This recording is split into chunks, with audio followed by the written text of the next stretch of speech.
sometimes you'll see, sometimes some of them stand out, which doesn't stand out some other time. Okay, so you need good weather, and you need better weather than this anyway to see all the different kind of possibilities. Well, we don't often have weather like this.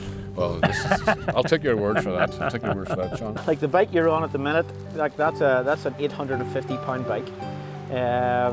Whereas like there's some guys out there. I thought cars cheaper than that, you know. I remember taking my wife Carrie up here, and the first thing she says to me, God, I wouldn't like to live up here. She says, it's too remote. And after a few years, it's like it's my glen. She says, it's my glen. So she took to it. She took it. She loves it now. Just being with the nature and hearing the river and seeing the birds and noticing everything, it really just opens your heart. I think the reason the words ancient and mysterious seem to roll off the tongue so naturally as one phrase when applied to aspects of the Irish landscape is that these two adjectives are in a mutually supportive relationship. The more ancient something is, the more likely it is to retain its secrets. And let's face it, we all like a good mystery. We do so because one part of our brain wants to retain the mystery because it fuels the imagination, while the more scientific, rational side of us wants to get to the bottom of it, unlock its secrets and solve the mystery. That's why I think the place that I'm in today continues to be such a draw for archaeologists, because it engages and challenges both sides of the brain in equally intriguing measure. Welcome then to the ancient and still mysterious landscape of Broughderg on the eastern slopes of the Sperrin Mountains in County Tyrone. Broughderg is the name of an expansive townland, which translates into English as the Red Bank or Margin. But the term Broughderg is heedless of its own margins, because it also embraces a wider area of 13 townlands occupying some 25 square miles of East Tyrone high country. If the January winds that scour the tundra-like terrain seem to do so with a degree of icy malice, that may be because you're at least 500 feet above sea level, and in many places as high as 900 feet. Even the Conlin burn at the bed of its steeply plunging valley flows above the height of your average cathedral spire. Outside of the confines of Davagh Forest and the scattered copses of shelter-providing conifers, trees are at a premium. And you might say the same for the thinly dispersed human population. Their welcome and welcoming presence marked by unexpected oases of warmth that appear on the horizon, such as the Broughderg Community Centre and the charmingly and appropriately named chapel of Our Lady of the Wayside. It may have been that very scarcity of trees at this level that accounted for a much bigger population in this area in past millennia, when Neolithic farming communities would have sought out the higher ground in order to avoid the densely forested lowlands. But we're already speculating, drawing tentative conclusions from the tantalizing evidence left behind by our Neolithic and Bronze Age ancestors, in the form of stone circles, cairns and alignments whose purpose has long been forgotten. Here at the Beckmore Stone Circles, local historian, author and 21st century farmer Sean Clark and I are having to contend not only with the mists of time, but also with the actual mists of winter that obscure the outlines of the ancient mysteries we're trying to decipher. You know, we know that the stone circles go back probably 4,000 or thereabouts, but in the site we have got the remains of earlier field boundaries, which probably go back to about 7,000 years ago. 7,000 years ago, yeah. So 5,000 BC in other words. That's right. So they would be what? They'd be Stone Age people, Neolithic in other words. Really, they would have been really the first, you know, the first settlers, the first farmers. They were the people who tilled the ground first. Now, also, the other thing to say about where we are now, you're quite high above sea level here. And would that have been one of the reasons why you would have people coming here all those thousands of years ago to begin farming here? Because they were above the tree line, or the trees had thinned out at least, or something of that nature? Been patches of birch trees and that's what BMO is. It's the birch land. The birch land. And that, you know, indicates someone else that Beach was the name of the general area a couple of hundred years ago.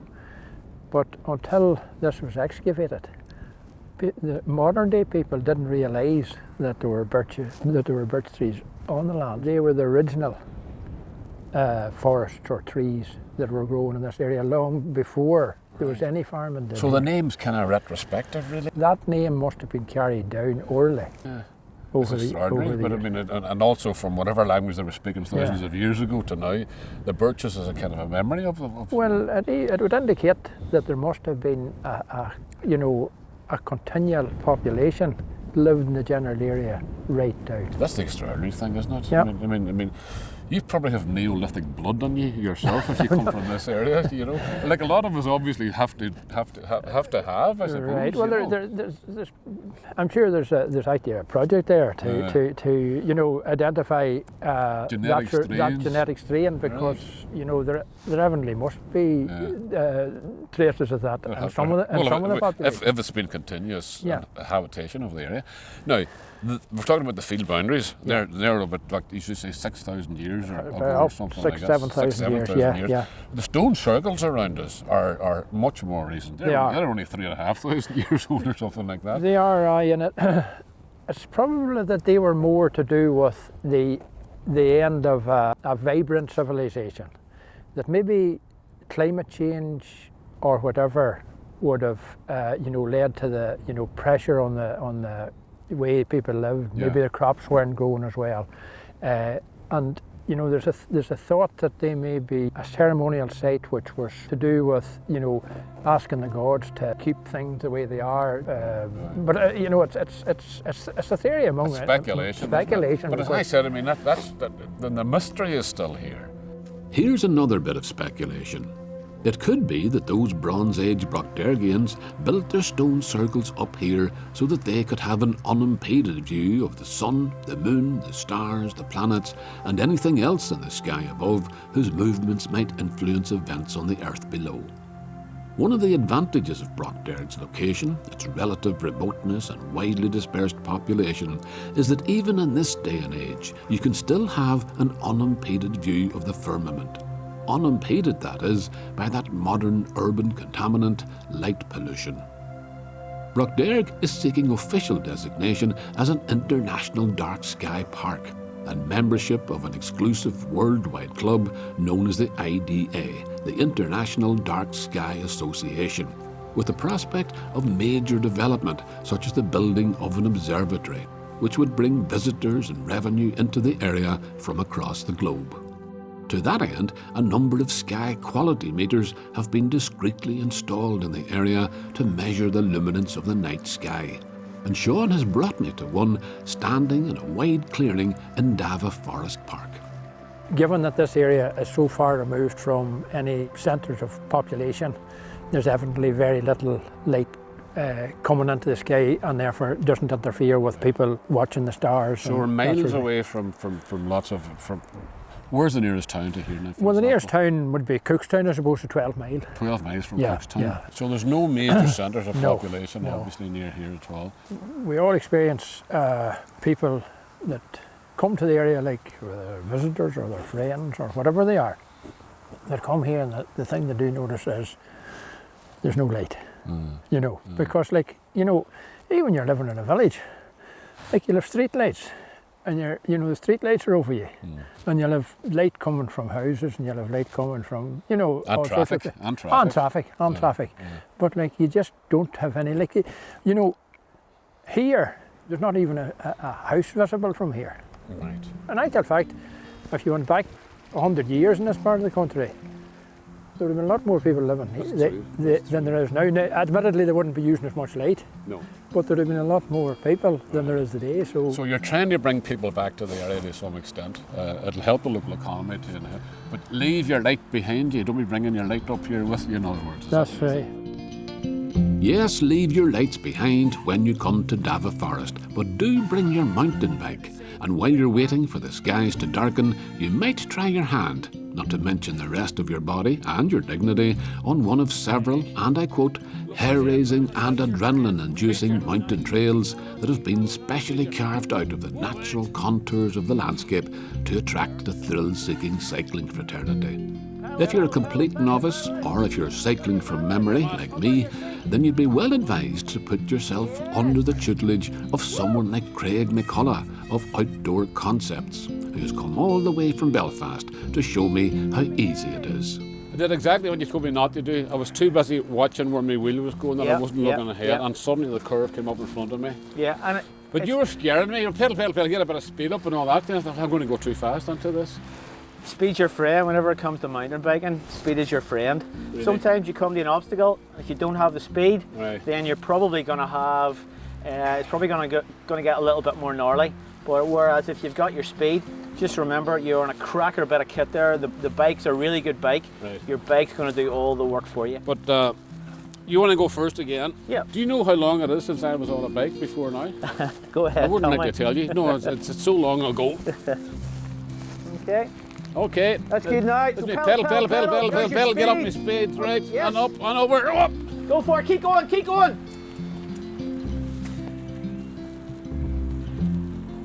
That's good. Now we better pedaling now. So, again, you want the bike to be doing all the work. Right. Okay, you can actually go around this, believe it or not, without pedaling. That sounds good to me. So you notice there, I didn't pedal at any time, apart from at the start. I was getting seasick just watching you. Right. One thing I was particularly good at was falling off, mostly because I didn't befriend speed as much as Craig was advising. Speed, I have discovered in life, is a fickle friend. Man down. Hold on. Aye, that's easier than it looks.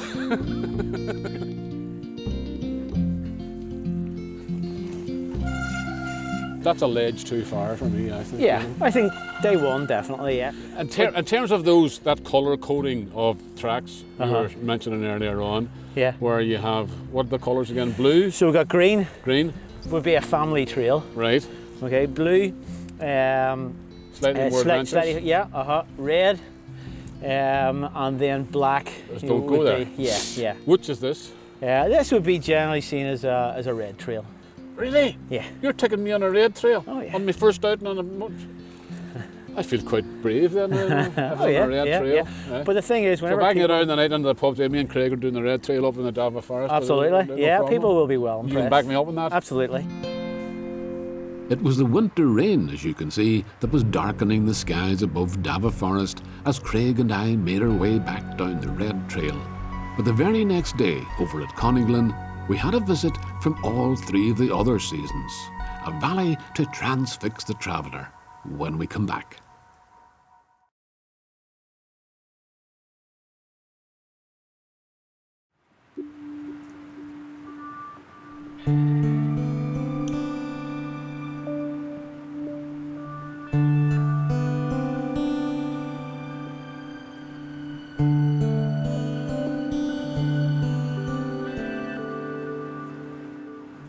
There was a time when, if you happened to meet someone walking along the road in Conlin, there was a very good chance that it would be someone called McCrory.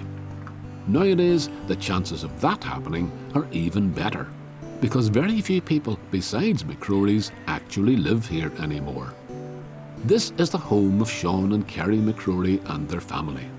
And if they were to put it on the market, which they have no intention of doing, I have to add, then its main selling point, well, it could be its stylish and spacious interior, I suppose, but I think it's much more likely to be in that time-honoured mantra of estate agents everywhere: location, location, location. Conlin is one of those mountain valleys the Ice Age wanted to keep for nature alone. Too steep, too deep, and winding and wild for ordinary human footfall. You don't have to be a poet or a painter or a McCrory to live here, but it probably helps.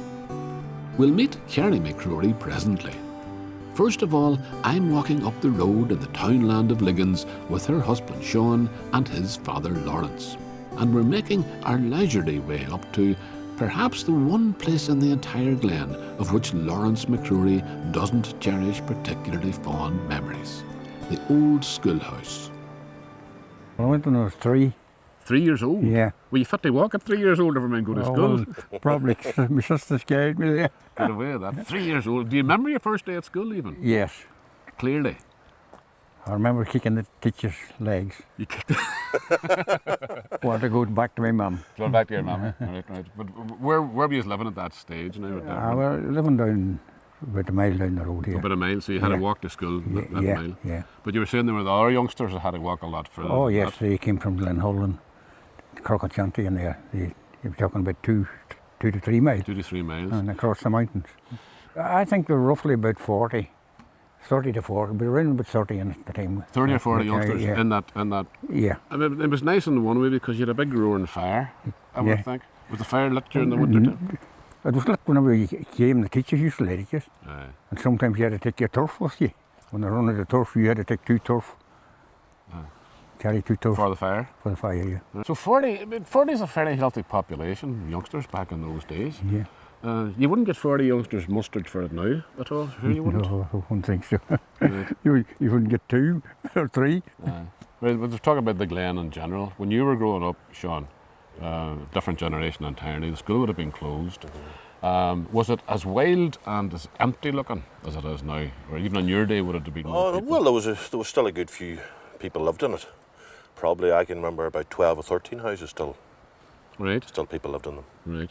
What happened in this glen was basically a lot of people who lived in it never had any family much, and I suppose they just died out. Most of the people, a lot of them here would have been maybe fellas that stayed with their mothers, Yes, or yes. along with their sisters and brothers, Right. and never got married. As the case was, a lot about in Ireland that time, they never left, went anywhere to meet anybody else unless the local dance halls, whatever. So a lot of people that left got married, but Aye. the people who stayed around, Aye. and you know the saying about the Irish mothers sometimes, Yeah, you didn't want to they leave hung them. on to the sons, Right, right. you know, so that was a lot to do with it as well. In your case, Lawrence, you went to work quite early. Yeah. What age were you? 12 and a half. No, but even before that, said you were hired out as well. Oh didn't you? yes, I was hired out when I was about 7 and a half. 7.5. Yeah. Good Lord. What? Not too far away. Oh, I'd done a more. Dunamore. Yeah. A right wee distance, all right. Yeah. And did you have to walk to that as well? Did you? No, my father took me up on his bike, on the bar of the bike. Aye. And what work were you fit to do at 7.5? Oh, just herd cows when you came from school. Right, right. And you got a few bob for doing that? No, did you? no. No, You nothing di- at all. You didn't get money. You didn't get money? Money- What did you get? You just got fed and looked after. Right, right. So it was a way of passing your summer holidays kind of thing. Was that the idea? Oh, not really. I think that time it was a case of my father and mother wanting to get rid of us for a while. They couldn't afford to feed us. How many in your family? There were 7. There were 7 of you. Yeah. And where did you come in the pecking Oh, order? I was nearly the youngest and the last one. Okay, so you were sent out, go away and get fed somewhere else Yeah. and do a bit of work as Yeah, well. that was right? it. So you're living in Greencastle now, but you still come back to the Glen here. Oh yes, I never miss hardly when I'm fit. Aye, aye. Sean, how did you end up back here again? Because you Well, that's a good question. did you think of yourself as escaping from here, or did you like living here? No. I just went away to work. My father here was still quite fit to do the farming after he retired, so I went away to work. As usual, you meet somebody. And I remember taking my wife Carrie up here, and the first thing she says to me, God, I wouldn't like to live up here. She says, too remote. It is one of the remotest places in the country now. I have to say, I have to agree with her in that score. Yes. And after a few years, it's like it's my glen. She says, it's my glen. So she took to it, and she took She to took it. She loves it now. it. She absolutely loves it. Yes, Kerry McCrory, though not a native of the area, has a stronger affinity to Conlin, I think, than any other member of the generations of McCrorys that lived here before her. To begin to understand the deeply personal nature of that attachment, you have to know 2 things about Kerry. She's a great believer and practitioner of various holistic healing therapies, and also that when she and Sean were still in the process of building their house here and looking forward to moving into it, and Kerry was expecting their 3rd child, she lost the baby she was carrying. You might imagine such a sad event would turn her against the place. But Kerry's imagination doesn't work that way, and Conlin, it seems, became her consolation. So you were in a very sensitive state, in a very sensitive frame of mind. Would that be fair to say? Yeah, and it sort of links in. The reason I didn't know whether to bring it up or not, or to bring it in, it sort of links in to the work that I do as well. I see. And the reason being, and this will sound strange as well, or unusual or whatever, but That day, whenever we were taking him to be buried, as we were driving back to do that, I actually noticed a rainbow in the sky. Right. And after time, whenever we moved into this house, and whenever he would have been one, this house was covered with rainbows, and I mean for the whole week. And it was just covered with rainbows. And the thing is as well, it's strange this, but because we were building this house, whenever we took him to be buried, he was buried in Greencastle graveyard around here. And he was actually buried with the very last people and ancestors that lived here came from in here. Conlin. Right. And it's all very related. It's Well, just, yes. All of these things were deeply significant to you at the time, and you really cannot tell that story. I can understand what you mean now without I didn't know telling whether all parts of it. So if I say to you, what made you it's come hard, here? isn't it? I mean, you could just simply say these people, which are very kind of complicated. But no, thank you for telling me that, because I begin to understand a bit better. Why I'm so, and I really, So you have an attachment to this place now, which is tied in with that event in your life. I would walk a lot around the glen, and it just touches your heart. It opens your heart, and it helps to free things. So what I would say is a place like Conlin, it just being with the nature and hearing the river and seeing the birds and noticing everything, it really just opens your heart.